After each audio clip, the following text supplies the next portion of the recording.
Assalamualaikum warahmatullahi wabarakatuh. Urang lajengkeun deui ngahanca tafsir juz amma karya Ustadz Uus Suhendar. Ayeuna urang tos dugi ka surat Al-Buruj nyaeta surat nu ka-85 jumlah ayatna aya 22 ayat. Ayeuna urang ngawitan deui ngaos surat Al-Buruj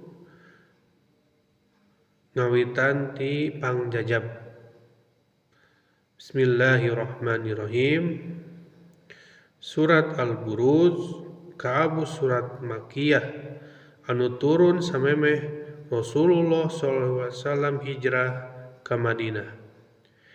Dingaranan Al-Buruj dicokot tina ayat kahiji anu mibanda harti gumlukan bentang. Dina hadis riwayat Ahmad anu katarima ti sahabat Abu Hurairah satemenna Rasulullah SAW mindeng maca Quran surat Al-Buruj jeung Quran surat At-Tariq dina salat Isya sarta simkuring oge dipiwarang ku Kanjeng Nabi sangkan maca eta surat dina salat Isya. Tema inti bahasan surat Al-Buruj nerangkeun tema akhir surat Al-Insyiqaq nyaeta jalma-jalma anu ngabalir tina pepeling Allah Subhanahu wa taala. Surat Al-Buruj mintonkeun lalakon Ashabul Ukhdud Raja Najran Zunuwas al-Yahud anu ngaran aslina Zurah bin Tubban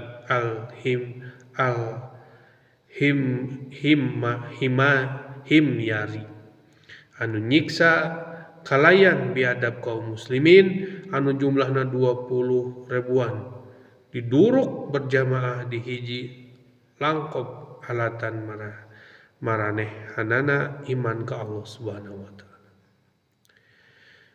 Pintonan kisah dina Al-Qur'an jadi ibrah pienteungeun pikeun Kanjeng Nabi katut umatna yen nanjeurkeun bebenetan butuh wawanen anu napak kana kaimanan anu kuat serta kudu siap ngorbankeun jiwa raga sangkan bisa ngahontal ajrun ghairu mamnun ganjaran anu teu aya kendatna.